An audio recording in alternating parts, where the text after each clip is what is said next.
औज़ुबिल्लाहि मिनश्शैतानिर्रजीम बिस्मिल्लाहिर्रहमानिर्रहीम। पाक है वो ज़ात जो ले गई रातों रात हुज़ूर सल्लल्लाहु अलैहि वसल्लम को मस्जिद हरम से मस्जिद अक्सा और मस्जिद अक्सा से सिदरतुल मुंतहा, और इसी तरह से ले आई वापस मस्जिद हरम तक। और हम मस्जिद हरम में कुछ यूँ हुआ कि जो वज़ू का पानी था वो भी उस वक्त बह रहा था। और एक रिवायत से ये भी साबित होता है कि आप सल्लल्लाहु अलैहि वसल्लम के घर के दरवाज़े की कुंडी हिल रही थी। ऐसा लग रहा था जैसे वक्त वहीं थम गया था, वक्त गुज़रा ही नहीं। मेराज का वाक़या कुछ इस तरह है कि आप सल्लल्लाहु अलैहि वसल्लम हतीम में आराम फरमा थे कि अचानक हज़रत जिब्राईल अलैहिस्सलाम आए और हज़रत जिब्राईल अलैहिस्सलाम ने आप सल्लल्लाहु अलैहि वसल्लम का सीना चाक किया, जो कि ग़ालिबन हल्क़ से लेकर नाफ तक चाक किया, और आप सल्लल्लाहु अलैहि वसल्लम का दिल बाहर निकाला। और निकालने के बाद 2 तश्त लाई गई। एक तश्त सुनहरी तश्त, उस तश्त के अंदर ईमान और हिकमत भरा हुआ था, और उस तश्त से आप सल्लल्लाहु अलैहि वसल्लम के दिल को ग़ुस्ल दिया गया। ग़ुस्ल देने के बाद ईमान उसके अंदर उंडेल दिया गया, भर दिया गया।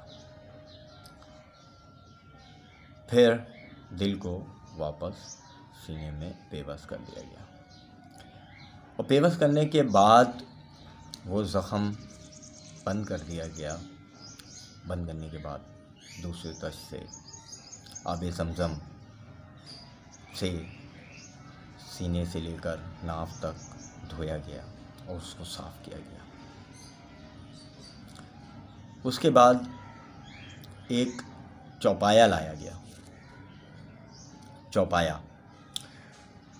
और वो उस चौपाए का कद जो था वो खच्चर से छोटा और गधे से बड़ा कहा जाता है, और उसका रंग सफ़ेद था। उसको आम तौर पे हम बुर्राक के नाम से जानते हैं। वो बुर्राक था। आप सल्लल्लाहु अलैहि वसल्लम बुर्राक पर सवार हुए और जिब्राईल अलैहिस्सलाम के साथ चले। बुर्राक का पहला कदम उसके हद्दे नज़र तक का होता है था, यानी बुर्राक की नज़र जहाँ तक पहुँच रही थी उसका पहला कदम वहाँ पर ही पड़ता था। इस तरीके से आप सल्लल्लाहु अलैहि वसल्लम मस्जिद हराम से मस्जिद अक्सा पहुँचे, और मस्जिद अक्सा में आप सल्लल्लाहु अलैहि वसल्लम ने अपने बुर्राक को बाहर बांधा, जहाँ अंबिया इकराम अपने सवारी को बांधा करते थे। आप सल्लल्लाहु अलैहि वसल्लम ने अपनी सवारी को बांधा वहाँ, और वहाँ से मस्जिद के अंदर गए। वहाँ मस्जिद में बहुत से लोग मौजूद थे, भरे हुए थे, काफ़ी मजमा था। आप सल्लल्लाहु अलैहि वसल्लम पहली सफ़ में थे। हज़रत जिब्राईल अलैहिस्सलाम ने आप सल्लल्लाहु अलैहि वसल्लम का हाथ पकड़ा और आगे करा और कहा कि आप नमाज पढ़ाएं। आप सल्लल्लाहु अलैहि वसल्लम ने इमामत की और नमाज पढ़ाई। नमाज के ख़त्म होने के बाद आप सल्लल्लाहु अलैहि वसल्लम को हज़रत इब्राहीम अलैहिस्सलाम ने बताया कि ये लोग जो मुक्तदी हैं आपके पीछे,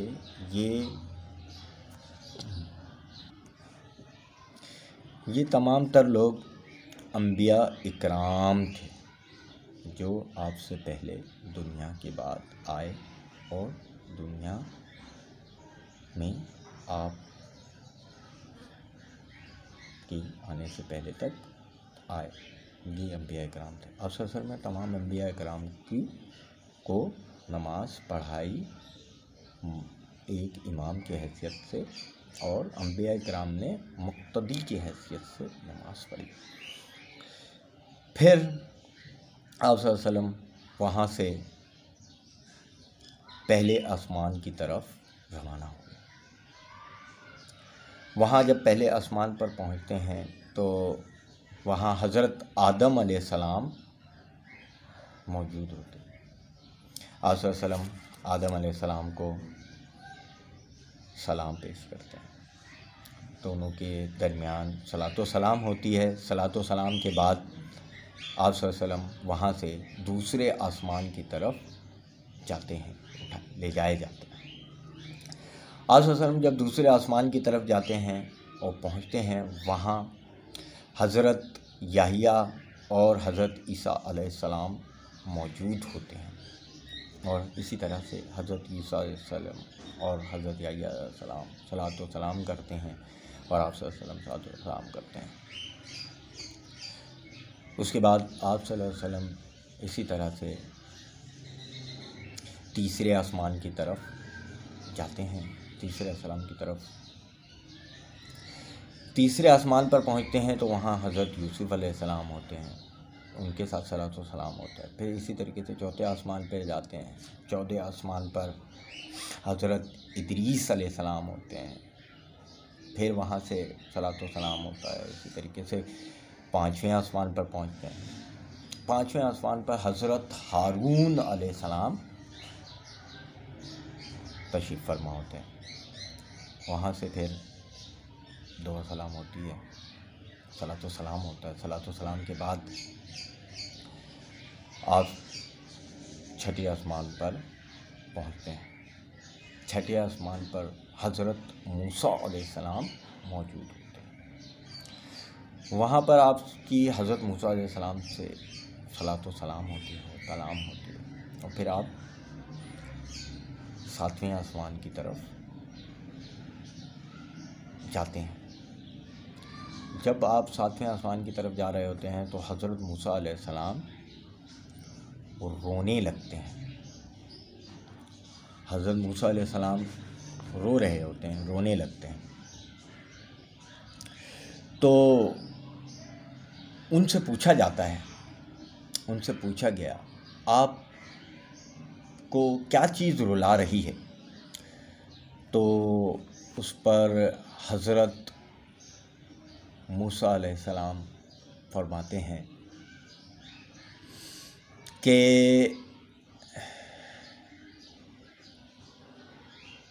आप सल्लल्लाहु अलैहि वसल्लम मेरे बाद नबी बनाकर आए।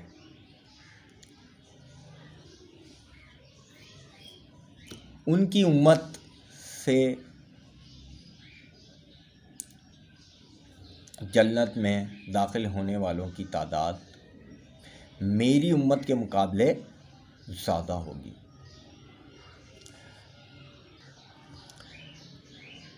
तो ज़्यादा होगी और आप सल्लल्लाहु अलैहि वसल्लम के सदक़े इस उम्मत को अल्लाह ताला ने बहुत से फ़ज़ाइल से नवाजा। हम नाशुक्र हैं, हमें चाहिए कि हम अल्लाह का शुक्र अदा करें और जो हमें अहकाम दिया है उस पर अमल करें। फिर आप सल्लल्लाहु अलैहि वसल्लम सातवें आसमान पर जाते हैं। सातवें आसमान पर पहुंचते हैं, यानी सिदरतुल मुंतहा। वहाँ हज़रत इब्राहीम अलैहिस्सलाम मौजूद होते हैं। वो खुश आमदीद कहते हैं। आप सल्लल्लाहु अलैहि वसल्लम के साथ सलातो सलाम होती है। सलातो सलाम होने के बाद सिदरतुल मुंतहा, सिदरतुल मुंतहा कहा है, क्या है सिदरतुल मुंतहा? सिदरा कहते हैं बेर को, सिदरतुल मुंतहा बेर का पेड़। उसके करीब ही नज़दीक जन्नतुल मावा, जन्नतुल मावा है, जिसका वादा किया गया है नेकोकारों के लिए कि वो वहाँ हमेशा हमेशा रहेंगे।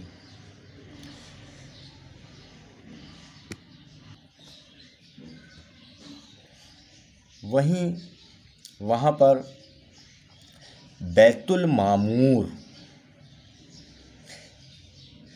है। बैतुल मामूर क्या है? सवाल ये।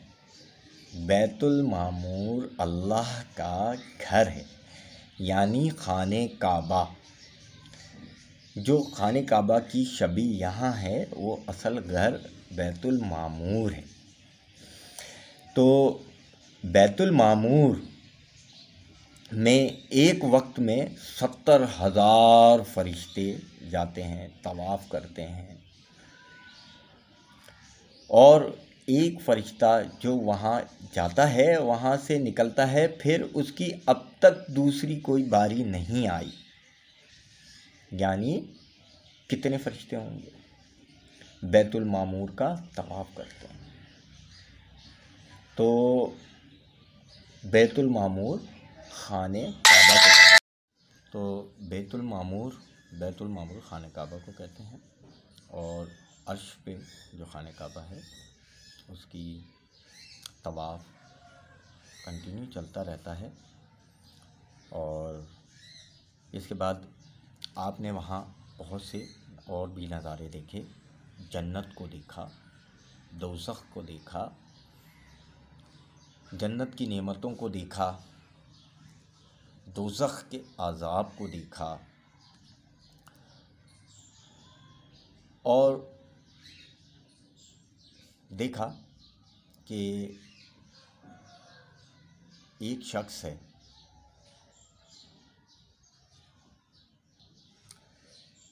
है, जो सोया हुआ है। शख्स सोया हुआ है, एक फरिश्ता है, एक पत्थर उठाता है और उसके सर पर दे मारता है। उस सर पे पत्थर मारने की वजह से उसका सर चूर चूर हो जाता है और बिखर जाता है। और पत्थर तेज़ से पड़ने की वजह कर इधर उधर उगड़ जाता है। इतने देर में पत्थर को वो फरिश्ता उठाने जाता है, उठाता है, फिर लाता है, तो इतने देर में उसका सर दोबारा सही हो जाता है। और फरिश्ता फिर इसी तरीके से दे मारता है उसके सर पे, और सर फिर बिखर जाता है। उसको तकलीफ़ बहुत हो रही होती है, वो चिल्ला रहा होता है और ये सिलसिला चलता रहता है। तो आप सल्लल्लाहु अलैहि वसल्लम पूछते हैं कि ये कौन है, इसके साथ क्या हो रहा है, ये कौन है? बोला ये वो है जो इशा की नमाज पढ़े बगैर सो जाता था, यानी नमाज पढ़े बगैर सो जाता था। तो एक वक्त के बारे में ये पता चल रहा है कि नमाज पढ़े बगैर सो जाने की इतनी बड़ी सज़ा है, तो हमें चाहिए कि हम नमाज कायम करें। अल्लाह इसमें हमारी मदद करेगा। अच्छा, आप सल्लल्लाहु अलैहि वसल्लम फिर और आगे बढ़ते हैं, आगे जाते हैं तो देखते हैं कि चंद लोग, बहुत सारे लोग उल्टे लटके हुए हैं और उनके नीचे आग के शोले जल रहे हैं और वो चिल्ला रहे हैं, चीख रहे हैं, आग भड़क रही है, मंद होती है, पूरे जिस्म वैसे ही हो जाते हैं, फिर दोबारा आग दहकती है और वो जलते हैं और चिल्लाते हैं। मंद होती नहीं है, वो आग के अंदर जल रहे होते हैं, चिल्ला रहे होते हैं। आप सल्लल्लाहु अलैहि वसल्लम देख के पूछते हैं ये कौन है? मैंने ये वो हैं जो रोज़ा छोड़ा करते थे। तो रोज़ा नहीं छोड़ना चाहिए। रोज़ा छोड़ने की सज़ा रोज़ा छोड़ा करते थे, क्योंकि रोज़ा वो है जिसका अल्लाह ताला बोलता है, अल्लाह ताला फरमाता है कि रोज़ा मेरे लिए रखते हो और इसकी जज़ा मैं दूंगा। तो जिसकी जज़ा अल्लाह ख़ुद दे रहा है तो उसकी सज़ा भी वैसी होगी ना। जब जज़ा है तो सज़ा भी वैसी होगी। तो फिर आप थोड़ा और आगे बढ़ते हैं। आप देखते हैं कि एक शख्स है, उसके पास बहुत से अच्छे अच्छे खाने पड़े हुए हैं और साथ में एक मैयत पड़ी है। वो अच्छे खानों को छोड़कर मैयत का गोश्त खा रहा है। आप पूछते हैं ये कौन है? बोले ये वो है जो गीबत किया करता था। तो गीबत करने का अंजाम ये है कि वो अच्छे खाने को छोड़कर मैयत का गोश्त खा रहा है। फिर आप और आगे बढ़ते हैं तो आप देखते हैं कि एक तंदूर है। तंदूर में से चीख पुकार की आवाज़ आ रही है। उसके अंदर बहुत सारे लोग हैं और मर्द जो जल रहे हैं। उनकी आग के लथेड़े उनको ऊपर लेके आती हैं, नीचे लेके जाती हैं और जला रहे हैं, चिल्ला रहे हैं। वो ये कौन है? बोले ये वो हैं जो ज़ानी थी, ज़ना किया करते थे। ज़ानियों की इतनी सख्त सज़ा है। जल रहे हैं, चिल्ला रहे हैं, मगर आग उन पे रहम नहीं करेगी, क्योंकि उसको जो हुक्म है वो करेगी, हुक्म इलाही है। वो जल रहे हैं। तो गीबत करने, अपना ज़ना करने वालों का ये अंजाम है। फिर आप सल्लल्लाहु और आगे बढ़ते हैं तो आप देखते हैं कि एक आदमी आग खा रहा होता है। क्या खा रहा होता है? आग खा रहा होता है और उससे खाया नहीं जाता। वो चिल्ला रहा होता है, चीख रहा होता है, मगर वो आग खा रहा होता है। तो पूछते हैं ये कौन है? ये हराम खाने वाला है, यतीमों का हक मानने वाला, यतीम का हक खाने वाला, हराम खाने वाला। तो हराम खाना कितना ख़तरनाक है। हराम खाने वालों का क्या अंजाम होगा। और आगे बढ़ते हैं बहुत सारी रिवायतें हैं इसमें, मगर चंद की मिसाल दिया जा रही है। और आगे बढ़ते हैं, देखते हैं चंद लोग होते हैं जिनका चेहरा सूअर का होता है, जिस्म इंसान का होता है, और इस तरीके से और भी जानवरों का होता है। पूछते हैं ये कौन है? बोले ये वो हैं जो झूठी गवाही दिया करते थे। झूठे गवाह कि उनका अंजाम ये हुआ। इससे पहले भी अल्लाह ताला ने दुनिया में बहुत सारे लोगों को इंसान से जानवर बना दिया। तो झूठे गवाह का ये अंजाम। इसी तरीके से आप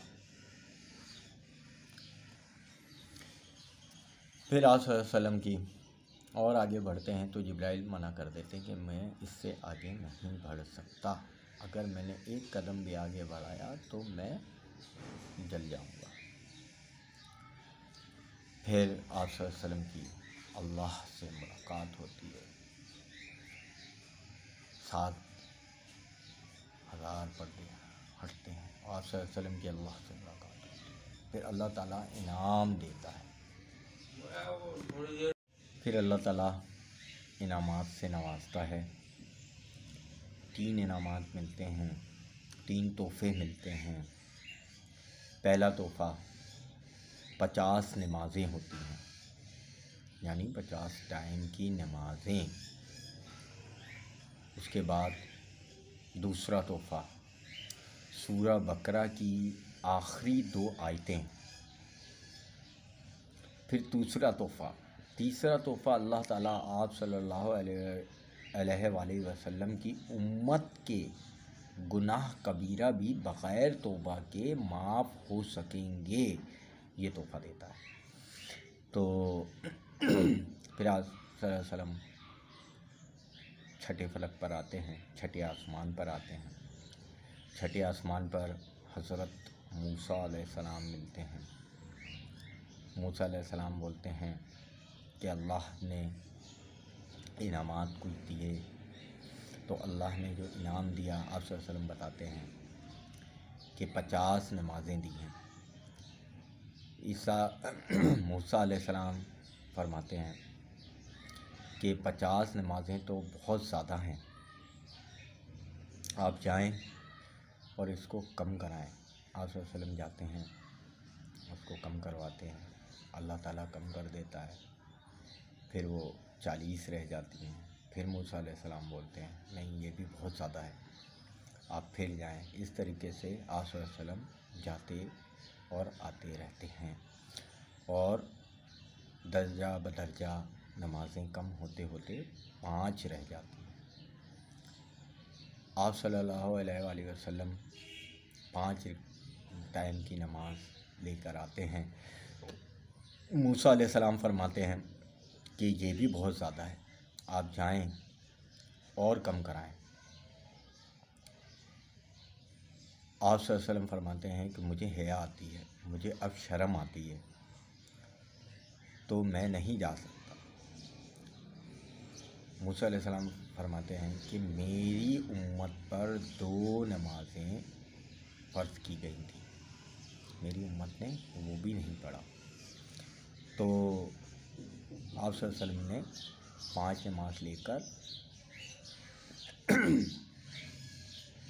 वापस दुनिया फ़ानी में आ गए। ये 5 नमाज़ें हमें अल्लाह का तोहफ़ा है, आप सल्लल्लाहु अलैहि वसल्लम को अल्लाह का तोहफ़ा मिला है, इसे हमें बाकायदगी से पढ़ना चाहिए। ये हमारी मग़फ़रत का एक हिस्सा है। तो मेरे दोस्तों, मेरे भाइयों, हमने छोटे छोटे चुनिंदा अल्फाज में चंद रिवायत से लेकर चंद अहादीस से उठाकर शब मेराज आपको बयान किया है। इस बयानिए में हमें ये इन चीज़ों को मद्देनज़र रखना चाहिए कि शब मेराज क्या चीज़ थी, उसमें अल्लाह ने क्या क्या इनामात से नवाजा, हमें नमाज दी, हमें चंद हमने ऐसे अनवात आप लोग को बताए जिसमें लोगों को सज़ा दी जा रही थी। तो बराए करम नमाज की पाबंदी करें, सच बोलें, किसी के ख़िलाफ़ धोखा और ऐसी बात ना करें जिससे तफ़रक़ा पैदा हो, उम्मत में दूरियां पैदा हों, और हम अपने अल्लाह के सामने और उसके रसूल के सामने सुरखरू हो सकें। मैं आपका दोस्त, आपका भाई और एक तालिब इल्म सैयद अदील हुसैन आपके साथ था। इंशाअल्लाह अल्लाह और ज़िंदगी ने मौका दिया तो कुछ और भी आपके सामने लेकर आएंगे। आमीन।